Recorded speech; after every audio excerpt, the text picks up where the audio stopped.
Guy Sam Barrington. Sam, you with me?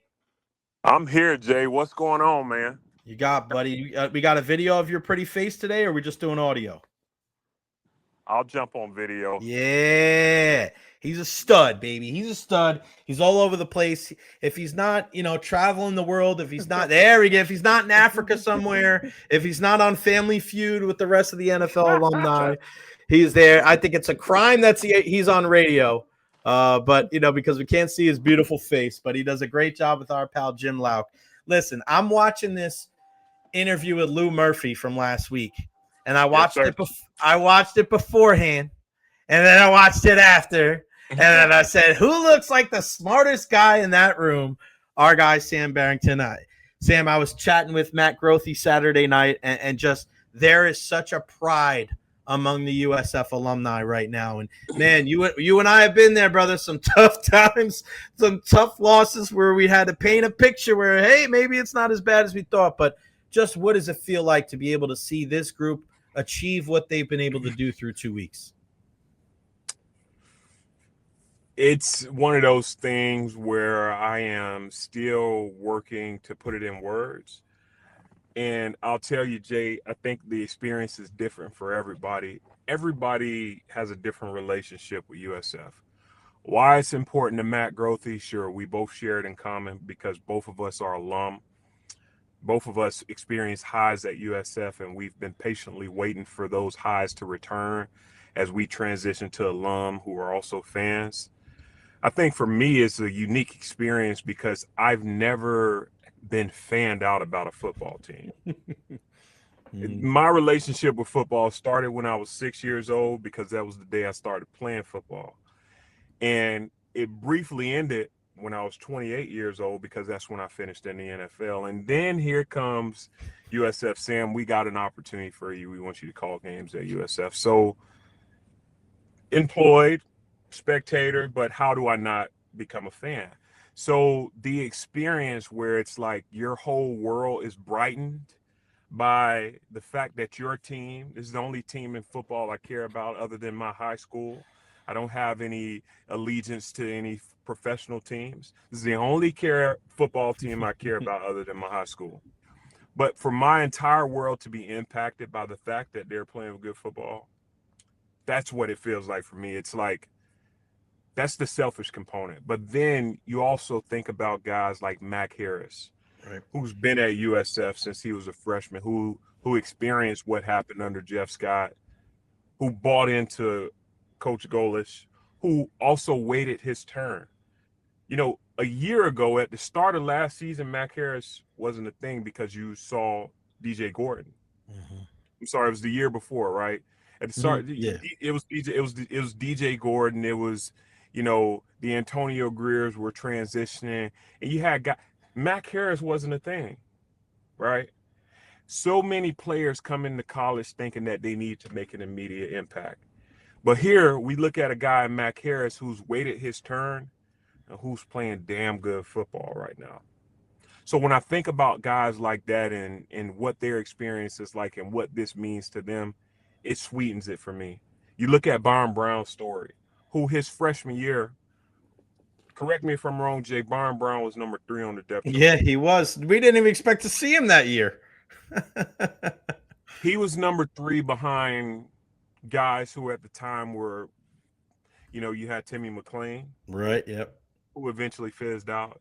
You had Jordan McLeod, who's on school number 4 or 5 right now, if I'm not mistaken. Mm-hmm. Both good players in their own right. But again, another guy who waited his turn. So it's just a special thing, man, and I'm happy for Coach Golish. When he got hired, I don't know if anybody even knew who he was on the grants. Me included, I was like, we hired who? You know what I mean?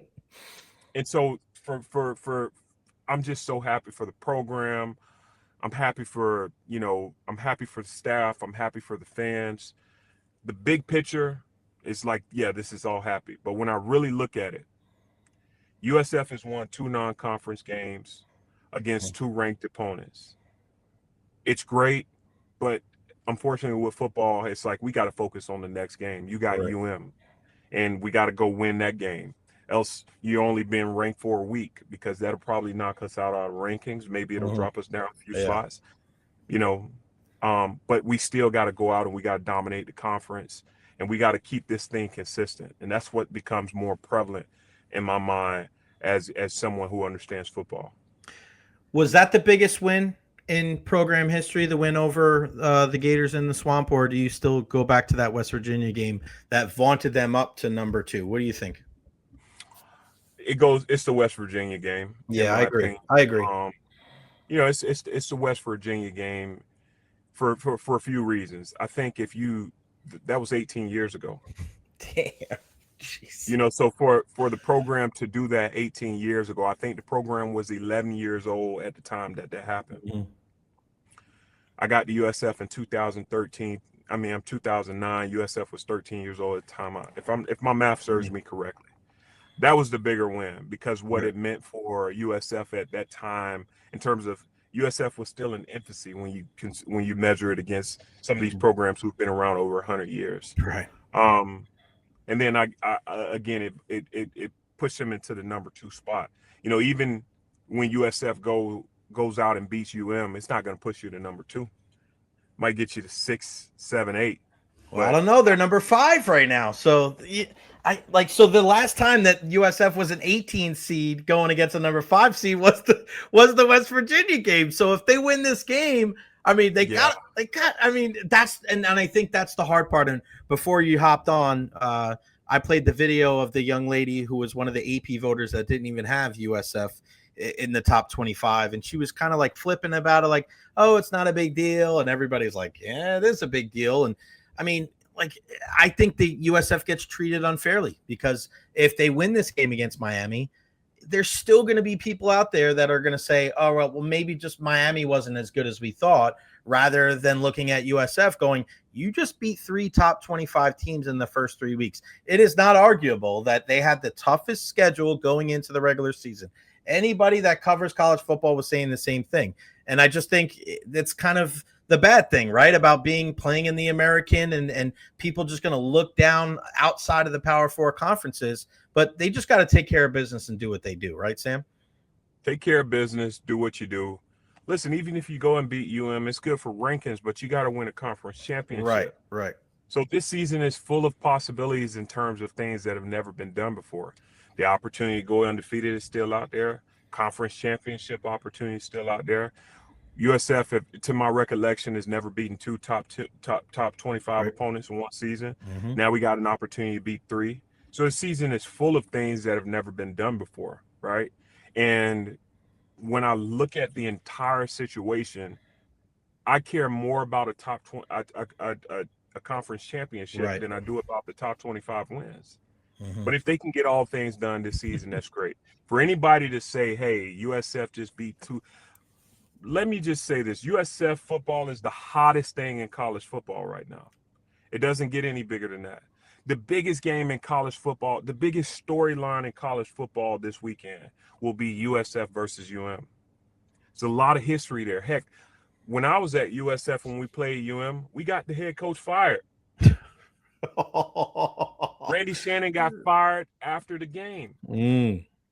So there's so many things weighing on this game. If anybody steps forward and says this is not the biggest game in college football this Saturday, sadly mistaken. In fact, they shouldn't even talk about football anymore. Let them go hang with Louis Murphy. Oh, let them go hang with Louis Murphy.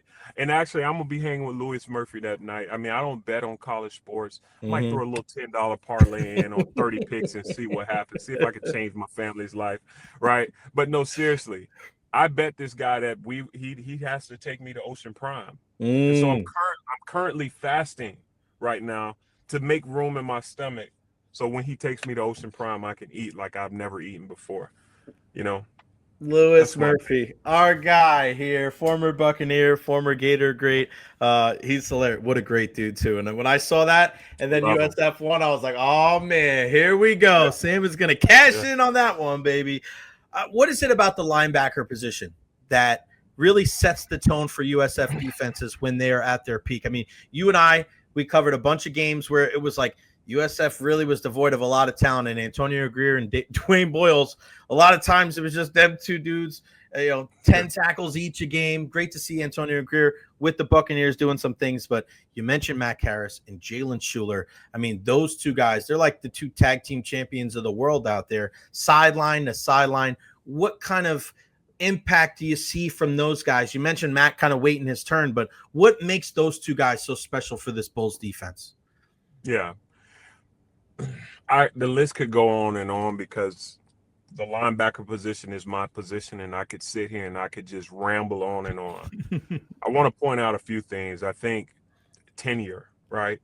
When you got two guys who have grown up with each other, who've become men with each other, who've waited their turn, who've played under the same defensive coordinator for 3 years in a row. Mm-hmm. Because that's one thing that also hasn't happened a lot at USF. Right. Where you look at Stephen Nicholas and you look at Ben Moffitt and you look at Tyrone McKenzie and you look at so many of those guys, Keon Wilson, those guys played for Wally Burnham. And so there was a system, there was an identity, there was a culture that had started to become identified, right? And so you got Mac Harris and Jhalyn Shuler. They've played for Todd Orlando. This is their third season. Everybody wanted to get rid of Todd Orlando in year one. Nobody believed in him, but his linebackers did, and they became coachable. They took to his system. So now they've done the same thing for 3 consecutive years. Eventually, you start to understand this scheme a little bit better than the coach does because he's teaching it, you're playing it, and now you're teaching it to the young guys also.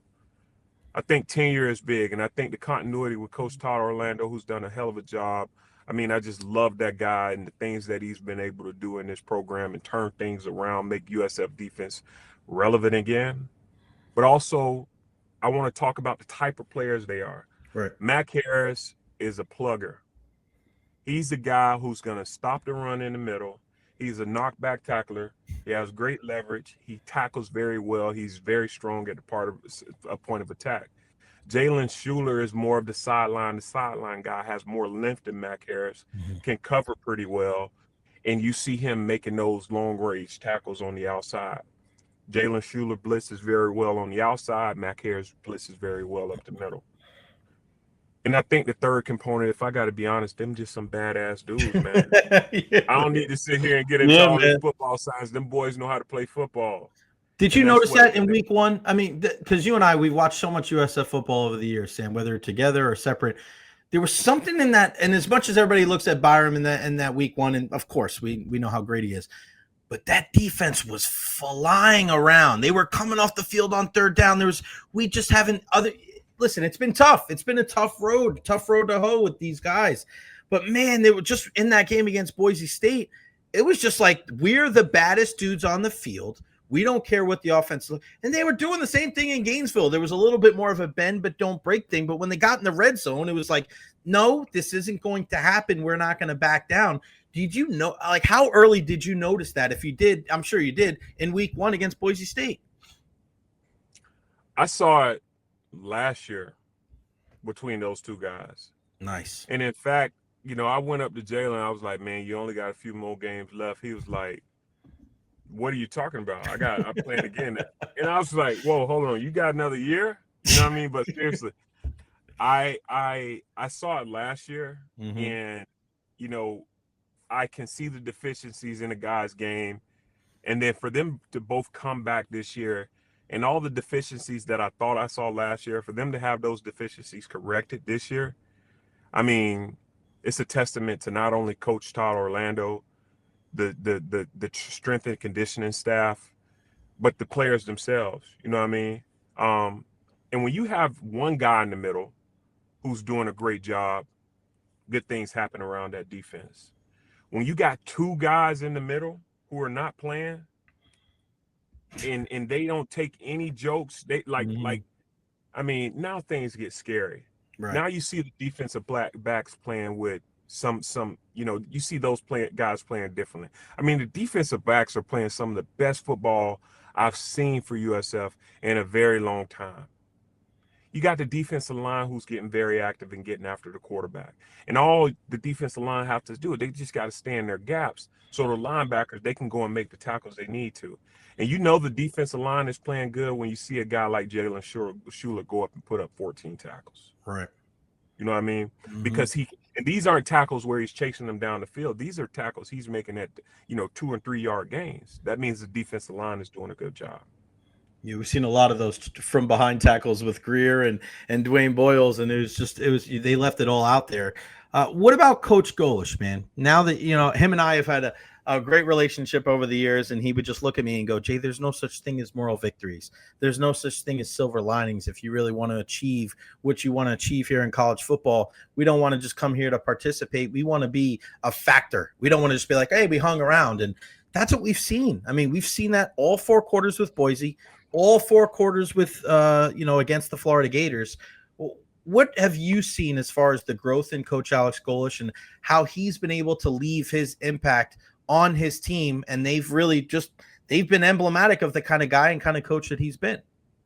Yeah, I think he stepped in as a G, and he's been a G ever since.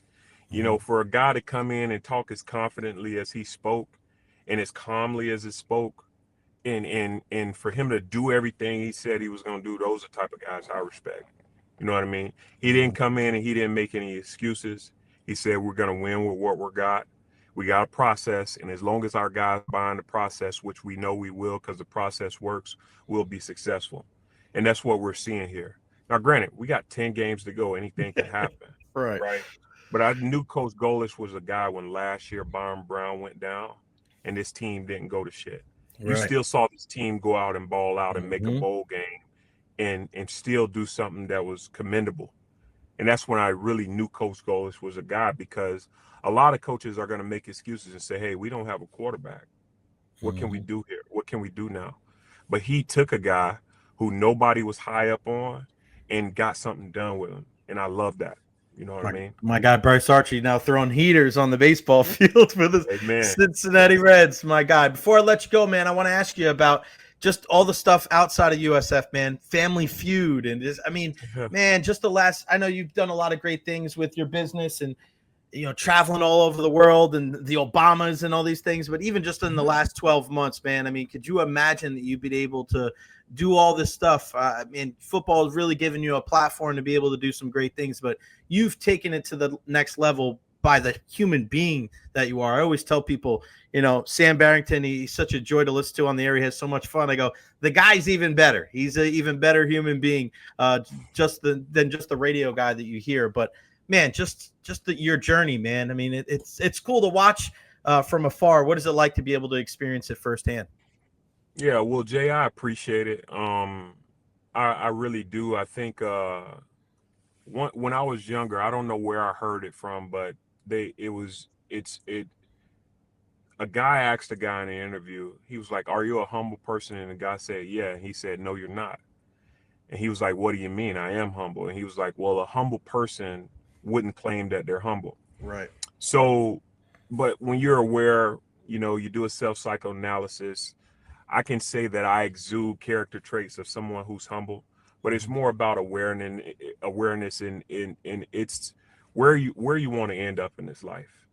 So I think of the finish line. I think of where I'm trying to get going, and I'm not so caught up in the day-to-day experience.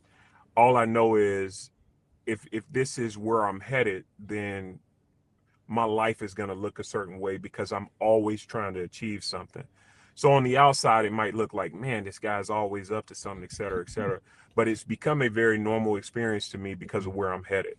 And when I think about where I'm headed, that's been dictated by the goals my father has set, or by the type of person my mother is, or the type of person I want my kids to see that I am, or the person that my community needs from an impact standpoint. Or what type of sibling can I be to my other siblings? Right. What type of person do these players need in terms of a role model? What type of person does USF need? And so you find yourself fitting all these identities, but it starts with waking up and trying your best, treating people how you want to be treated, and don't take no for an answer. I mean, I was a 7th round pick. You know what I mean? The Green Bay Packers had 11 picks that year. I was the 11th pick. You know what I mean? And